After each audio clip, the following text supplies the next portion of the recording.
the heck kind of A lot of beautiful microphone, work. Kerry O'Shea Gorgone? You're down. You're out in the field somewhere. How are you doing today? Welcome on board the show. I'm just fine, thanks. So as it happens, I'm at my day job, which is my only job.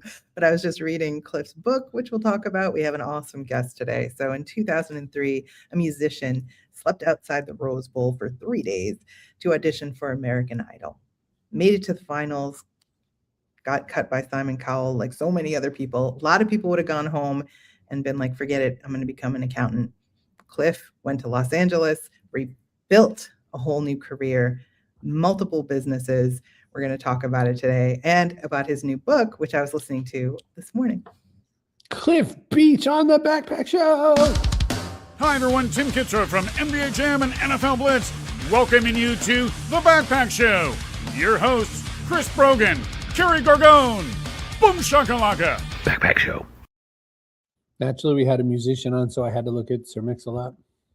Oh, did you? That's fun. I looked at Janie Godley, the late comedian from Scotland. Janie Godley. Love her. What a character. I got to tell you this. So Cliff Beach has, we're going to talk to him about a million things he's done, but he's got a show called Deeper Grooves. He's also got on the SoCal Sound 88.5, he's got another show on Friday nights, which I think is also called Deeper Grooves. So he's also used to being the host. So you know how this could be. You get a host talking to hosts. It's going to be pandemonium. Let's grab him on. Cliff Beach, welcome on board the Backpack Show. Good to have you here. Hi, Chris. Hey, Kerry. It's great to be here. Thank you. Now, as always, Kerry does all the hard work, and then I just sort of follow up on this all. But that intro starts us on an interesting point because if I get all the way so close to the end and I do not hit the thing I'm supposed to be hitting, I'm perfectly good with taking the ball and going home. And you did not do that with those people, and the American Idol types. And you've put yourself out. I've watched so many of your videos. You've put yourself out in front of a lot of places, and sometimes you win, and sometimes you win in a different way. What's it like? What makes you different? What makes you say, I'm just going to keep going in a direction? I think for all artists, you do it because you have to be a crazy person to not give up. You have to want it. I've heard as bad as, someone's holding you underwater and you want to breathe. You have to really fight for what you want. The industry is, the things that people aspire to. The sexy industries are difficult and competitive for a good reason. And there's an amazing podcast, if you've never seen it, called Dead Eyes. And I when I heard about this and I listened to it, essentially there was a guy and he had watched, he was hired to be on the show Band of Brothers. And long story short, Tom Hanks, who's his idol, cuts this guy down. He's like, I can't use him, fire him. He has dead eyes. And then the guy never acted again for 20 years. And now in this podcast, he redeems himself. He goes back to acting and he gets Tom Hanks on there to ask the question, what the F? Why did you do this to me? You're my idol. So what I learned from American Idol and people that have been on there, you look at someone like a Jennifer Hudson, she got cut, now she's an EGOT. So I think there's all kinds of paths.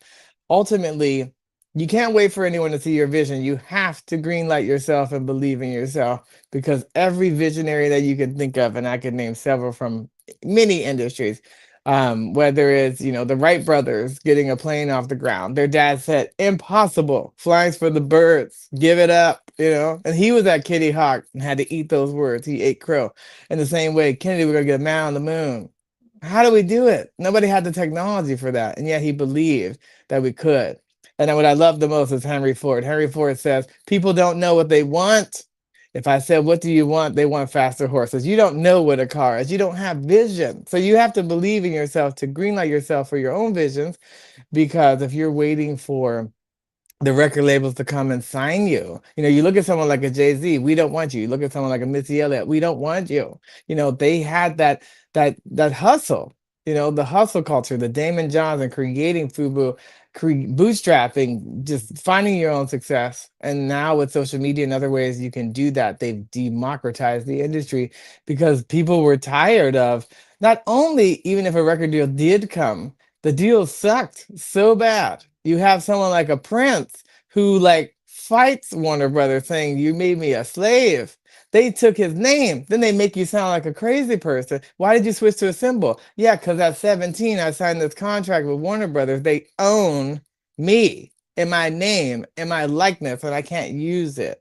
And so he's like, why can't I get this money? I'm literally playing 40 instruments on this album myself. Why am I not getting 50-50 on this? Why am I getting like, a stipend for the work that I created? And so it's just funny, the industry can be so big, and this juggernaut, when you go up against it, they can make you seem crazy. You look at someone like a Dave Chappelle, when he left Comedy Central, people are like, oh, he went to Africa, he went nuts. No, something happened to him in this room that wasn't right. People don't just say, forget you and your money, I'm out, for no reason. But of course, you can't talk about it with NDA. So it's just like you have to build a Teflon skin. You have to be super tough, because no matter what you do in this life, you're going to have dead ends and disappointments and delays, and you're going to get kicked in the teeth, and people are going to say, Don't give it up, and you have to say, you know what, I believe in myself no matter what. Because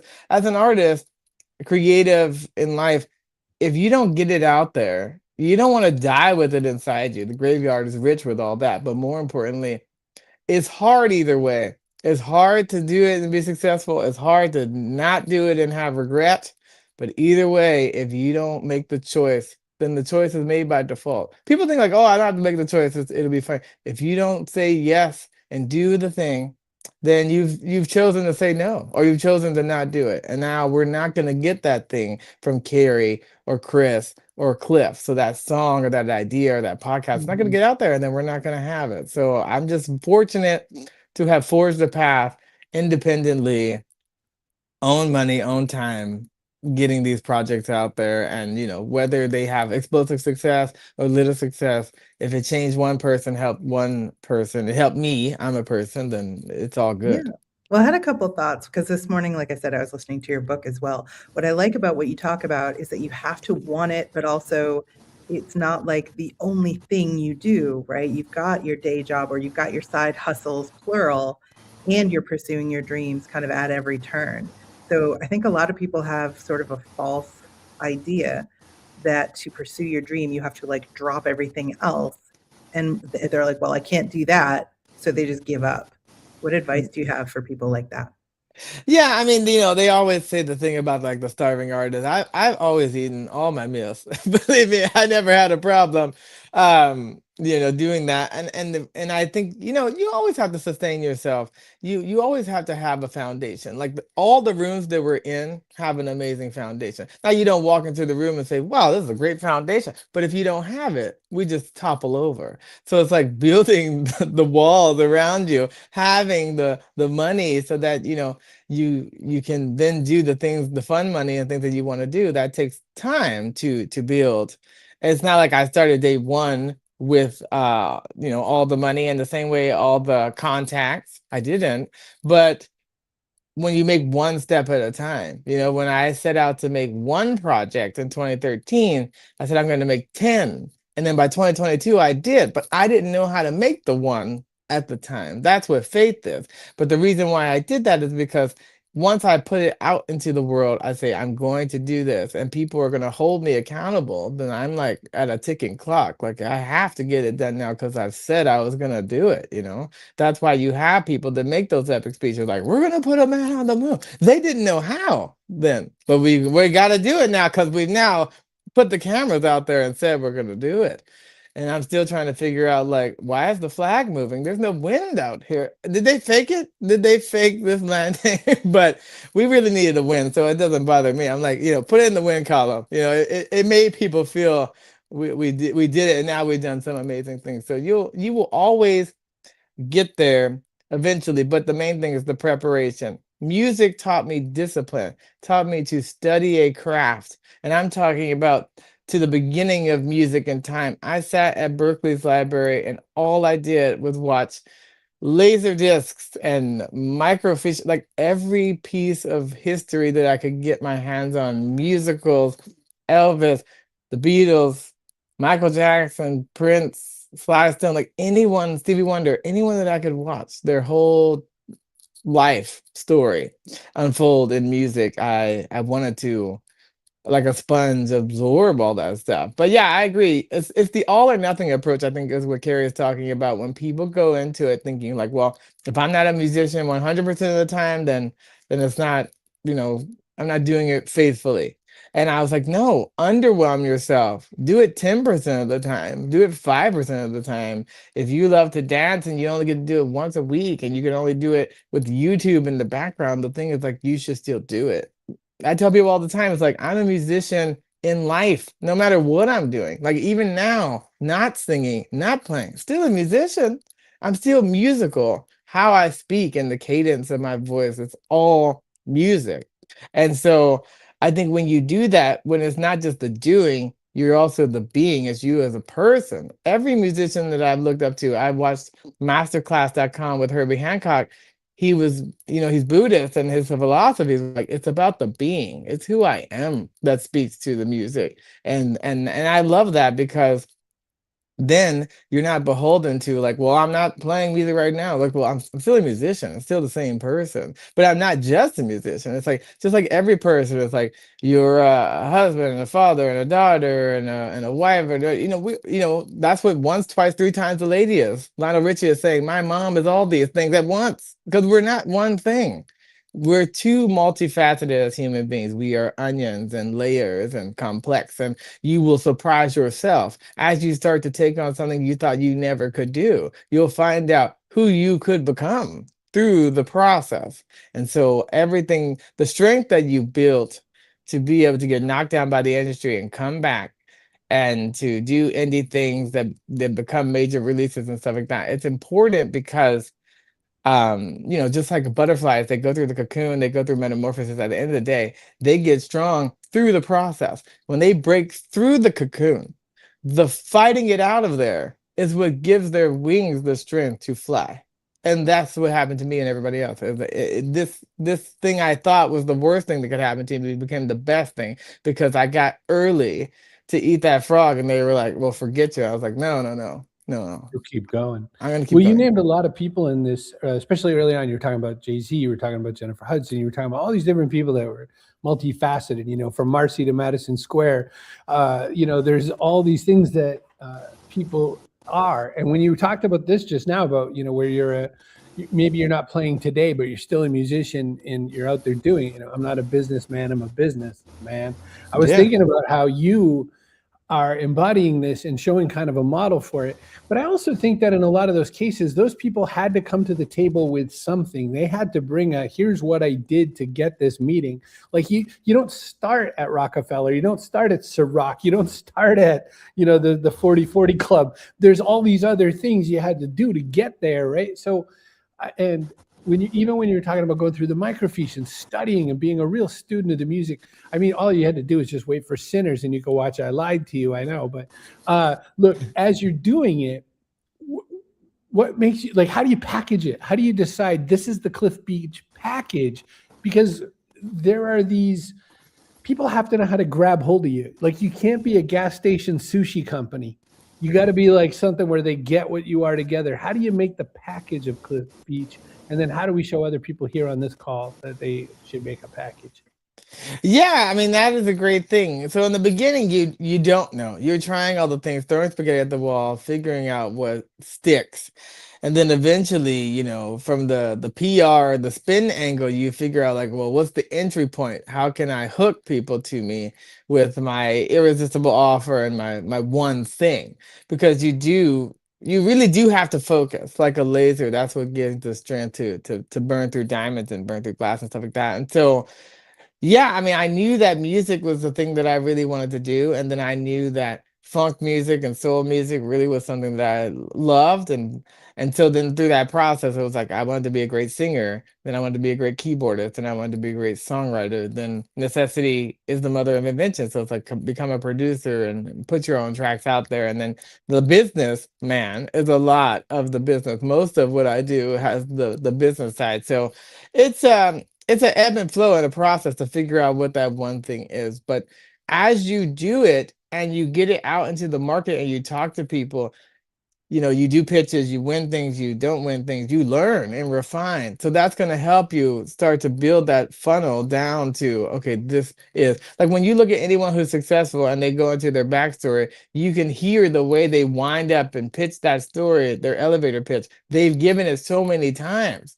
It's not like the story becomes more compelling. They just got better at telling it because they've been in front of so many audiences where they know. Just like I know the songs that resonate with artists, with audiences, and when they're going to call and respond and how to engage them because of all the live shows I've done. So in the beginning, I think what you were alluding to, like how do you get to the top when you're just starting out?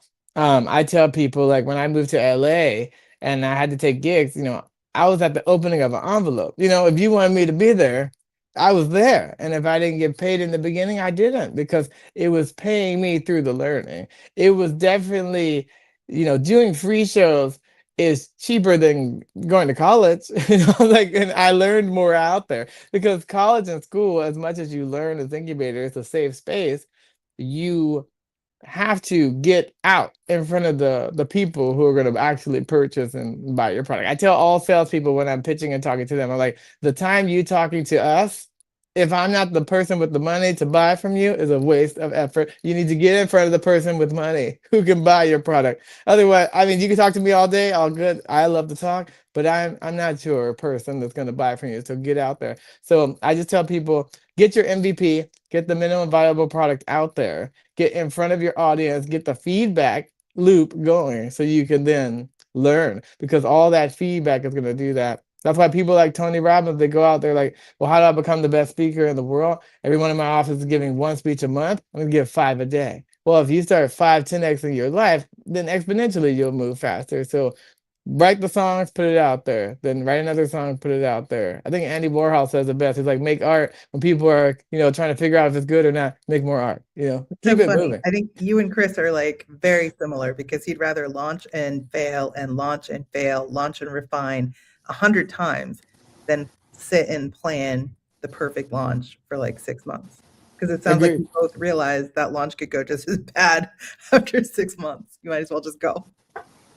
That's science, man. You make a hypothesis, you run the sequence. We don't have a crystal ball. We don't know what we don't know. And you're going to have to get comfortable with ambiguity and making decisions with less information. There just isn't any way to know that. When disruption comes, you don't know. But look at music industry. If you don't heed making moves fast enough, they will just eclipse and you'll be gone. Tower Records, I used to love, gone. Why didn't they become a Spotify? Who knows?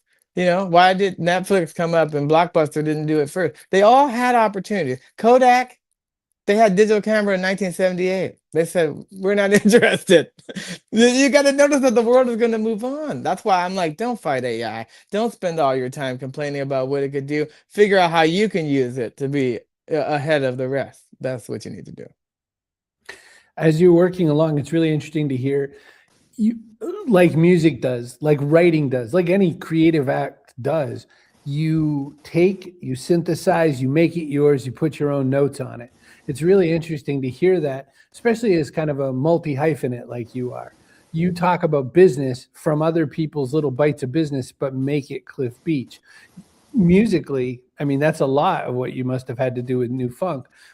Which came first in your skull? Like how did you, when you were a kid, who made you sure that you weren't going to copy what was there verbatim, but you were always going to remix? It just feels like hip hop culture, but I feel like that's way too derivative. That's me using a shortcut language. It's not that. What made you the guy who said, I'm always going to augment, I'm never going to use what's right off the shelf? I think that's part of how our own uniqueness, the snowflake or DNA or X factor. I think I always had that in there. I didn't actually, I wish I could say I was cool enough that I made myself that way. I think I just always was that way, even from birth or growing up in elementary school. Everyone was like, this kid is different, and at the time it's hard because people are like, you're kind of weird, but then like you get known for that weirdness. So it's like the whole flip as an adult, everything that everyone complained about as a kid, they're like, you talk too much and you're always singing to yourself or whatever. It's like, well, that's what I get paid to do now. So if I listen to everybody, they were like, you're bad. at the time. I got like bad behavior grades in the beginning of school. Now people are like, well, you're so diligent with your studies and what you do. It's like, I always loved to learn and to read. I just kind of wandered off and thought, but like school and those programs, they're built to control. So like when you're uncontrollable, then you get labeled and then people feel you're like a certain way. Like, the class clowns become comedians. Like, well, yeah, they're funny, the Chris Rocks of the world. And Or so they go into B2B SaaS marketing, but they're just really funny. yeah, but when you have someone there, like let's say you're looking at a bunch of resumes or you're doing a bunch of interviews with people, that one funny person that stands out, you're like, I want to be here. I remember like, I have all these tattoos. I was with a tattoo artist and he was doing a sleeve for me. And people would come into the shop and they're like, oh, can you do this for me? And they would talk for 5 minutes. He was like, I can't do it. And then they would leave. I was like, oh, you totally could do it. Why'd you say that? He was like, this person sucks to talk to. I don't want to be in there for hours with them. So I was like, yeah, you hire who you like. You got to be a good conversationalist. Sometimes, that's why I like oddball questions. I like when someone throws something left field. I love when someone asks me something completely, they're like, well, what do you think about this topic? Totally unrelated to music, because I think about other things. It's like, even if I don't know about it, we can have a fun conversation. I can learn something. It can be edutaining to them. So I think that's what I look for. It's not about when you have that filter or that lens over everything, you're like, well, how would I do it different for myself? Then it'll just naturally come out different, because I'm not waking up trying to sound or be like anybody else. Like I had those years, emulating, and also your formative years where you don't know. So then you're like, oh, I want to be the next James Brown or the Prince or someone else. But I think what I miss about the industry when they had a lot of A&R and stuff is that people did cultivate and give you the time to figure out what you were. You look at someone like an Aretha Franklin. Well, she had a ton of records before she went to Atlantic. Now you listen to the jazz and stuff, and you're like, she had some amazing stuff that people just didn't know, like where to fit her and stuff. Same. Yeah, same with the Beatles. They were like kind of doing a soul thing. All those English bands were learning stuff and doing things. Led Zeppelin and all those, they had learned from the blues, and nobody had heard it done that way. And now people are like, well, they think they're appropriated or this and that. I don't go down. Oh, we lost a Cliff. Oh no. Well, Cliff, You didn't do that, by the way. I'm right Sorry, back. Cliff, I didn't back. do nothing. Did you do it? No. Okay. I had like 100 and hey, listen, while Cliff's coming back though, look, boom, sponsored by Chloe. Hey, don't take that away too fast. I didn't do that either. Whatever you think you're not doing, you're doing. Hands are off the keyboard. Look at my hands. Sponsored by Chloe. You can go to businessops.co/backpack and get your free Notion starter kit. There we go. We got Cliff Beach back. And then while I have it going like this, though, we're sponsored also by Fawzi Burke, who is an incredible book promoter, book publishing promoter, and who you can get her cool new Substack about AI at fawziburke.substack.com. And now back to the other part of our show. We don't know what happened. We blame science, Cliff. It's probably science. I thought it was probably you, because you closed like another thing a second later. I thought it was censorship. I thought like I had gotten too hot. Talking about appropriation. They're like, shut it down. He's saying too much. Like, the record companies closed it down. I have a million things, but I want to talk about your fitness because we're getting near to the end of our show, and I wanted to talk a little bit about your fitness journey and all that. But it was also partly because I was thinking about, I met Jennifer Hudson back in like 2008 or so, right before she did all her work and all that. And I met her briefly at this Disney event. I had no purpose being there. There's no reason we said hi. She will never remember me in 8 million years because, well, hello, but I met her, and she exudes that goddess energy. You absolutely have that energy, but I have a feeling dumping 50 pounds certainly kind of helped you pick that energy up even a little bit more. Talk a little bit about that. Talk about your transformation, what you've been kind of jamming on these days with that. Yeah, I mean, I tell people all the time, you can hustle harder, healthier. So you don't realize how heavy you are until you've lost the weight and done the work. But I joke about so many things. I tell people, like, I went to a dietitian. They were like, you can have whatever you want as long as you want what's on this list. This is you now. This is your life, boot camp. Or I tell people, like, I went to the doctor, and the doctor's like, I hate to tell you this, Mr. Beach, but you're fat. And I was like, oh my God, I'd love a second opinion on this. And he's like, well, you're ugly too, you know. But I think ultimately, I really didn't know how much stamina I would have and energy I would have in my 40s to be able to continue to do this as a crazy person by losing the weight. So for me, it was more about like I was on pills, I had diabetes, I had high blood pressure, I had high cholesterol. I was like, tell me something good, you know. But ultimately, I couldn't really take pills. Like I have a problem swallowing pills, and then I was taking so many, and I was just like, I don't feel like I'm getting any better. Like I wasn't losing any weight. It just felt like it was just like circling around, like placebo or whatever. And so eventually, I had a reaction. I couldn't take the pills anymore, and I was like, well, the only option is to get better. And you know, I just learned that my doctor, they couldn't really point me in the right direction. Like I had to find a nutritionist on my own and do the work. Doctors don't study nutrition. Fun fact, like out of 8 years of school, they do maybe 8 hours at most as an elective if they do it. So they can't point you a lot of times and be like, you know, they're like, you need to lose weight, but they never said how. I had no plan. I was like on pills for 3 years, hadn't lost any weight, and they were like, well, you know, good luck. So I just think it encouraged me to become my own best advocate. Like anything else, it was like I had to read, I had to learn, I had to try stuff. I got into a lot of Eastern medicine, traditional Chinese medicine, acupuncture, qigong. I had never heard anyone say that you store in your organs emotions. Like the liver takes out toxins, and it also helps you to filter out anger. Like no one had ever told me that. And so there, if you have this residual anger, you know, then I had fatty liver and I was drinking, so I became sober and cleaned that up. But yeah, it's like you really can't live your best life. I feel I have so much vitality, and it's a daily grind. So when I named the book that, it's because I want to wake up. I want you to get that inspiration, like your coffee in the morning. And when you grind your beans fresh, it's the freshest and tastes the best, and it's the best for you, and it gets the day moving. It's a constant battle. So every day I have to wake up. I've been tracking my food for almost 1,000 days. I have to do the gym. I have to do the work the days I don't feel like it. So music or anything else, motivation is a myth.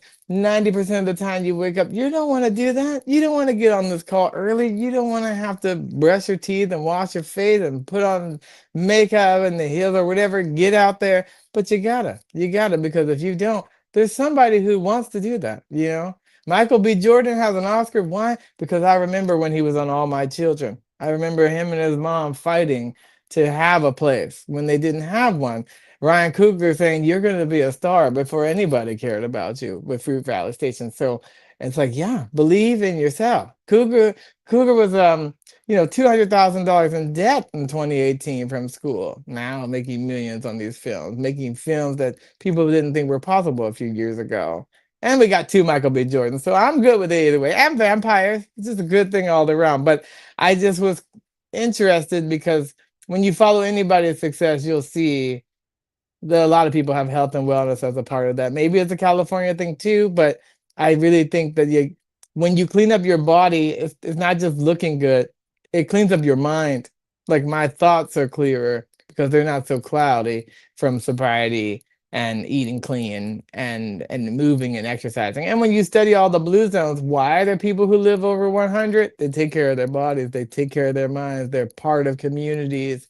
You know, the Japanese figured out ikigai. What's your purpose? Why are you here? What do people need from you, from society? Like I was like, that's just a beautiful way of living. I also love the art of kintsugi. If you've never seen it, how they take that broken pottery, they put gold in it, they fix it. It shows that at any age you still have value. You know, we don't need to discard or just consume. You know, you can reduce and reuse and upcycle and those types of things, not just for the ecology and the environment, but for yourself. You know, this body needs to upgrade constantly.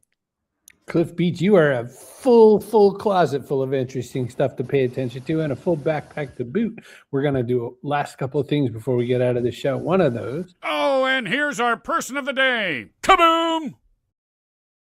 Again, this is sponsored by Fausia Burke. And our person of the day, I have to go find it. There we go. Joanne is our person of the day today. Thank you so much. Remember, that entitles you to 1 free apple. Go into any store you want, steal the apple, run. get out, just eat it. You don't even have to wash it. I mean, wash it first before you eat it. You take all my fun. All right. After you Quick make it Beats, we come to the away. show. We've asked every single guest that's ever been on this show the same question. This is what goes in your backpack. This can be something physical, could be something metaphorical. Kerry, what's a physical thing someone could add to their backpack? Ooh, an extra set of teeth. DJ Cumberbund from YouTube said, "You just never know." Extra set of teeth. He's a mashup guy, by the way, DJ Cumberbund. You should look at his weird music. And what's something metaphorical you could add? Other YouTubers, the Oral Knots, said if they could take something out of the backpack for success, they would take out ego, because in creative projects, you can't afford it. Chloe said, this is the most fun, one of my favorite episodes ever. I wanted to keep listening, so I just had to go out and buy your audiobook. Cliff It's Beach. good. Well, there you go. Thank you. Thank Cliff you. Beach, what are we going to add to the backpack today? Oh my gosh. Physically, I mean, protein bars. I'm on like a high protein thing, so you gotta do that. But I was gonna say music. iPod something, if I'm on an island, I want to have all the shuffles of all the music. But metaphorically, a growth mindset. I think that's the catalyst that's gonna take you anywhere. You believe you can, then you will. And that's all I need. Love it. Well, Side Hustle and Flow.net, that's where you can go for that. Speaking of music and being musical, it was funny when you even said, tell me something good. I'm like, oh, Shaka Khan and Rufus. No, I heard that. I picked that up. You have so many references. You gotta keep your head going in this game. So it's a worker. But, I was thinking about that in how people love music and all that. My Grammy was crazy into a bunch of different types of music. She had, this is records, 70s and 80s. She had the Village People, Barry Manilow, Judas Priest. Totally true story. She would listen to Judas Priest and Village People on that same turntable. And her favorite of all time was Toto. But when you were talking earlier, you were talking about Lionel Richie, and you said that musicians don't like to talk backstage. I'm friends with Slash's band. You know how you've got your band. Miles Kennedy and the Conspirators is Slash's band because he never wanted to be in a band like that anymore. He wanted to run the band. And what they said was their favorite live show in all time was Lionel Richie. And I couldn't believe that. And then they said, can we stop talking about music?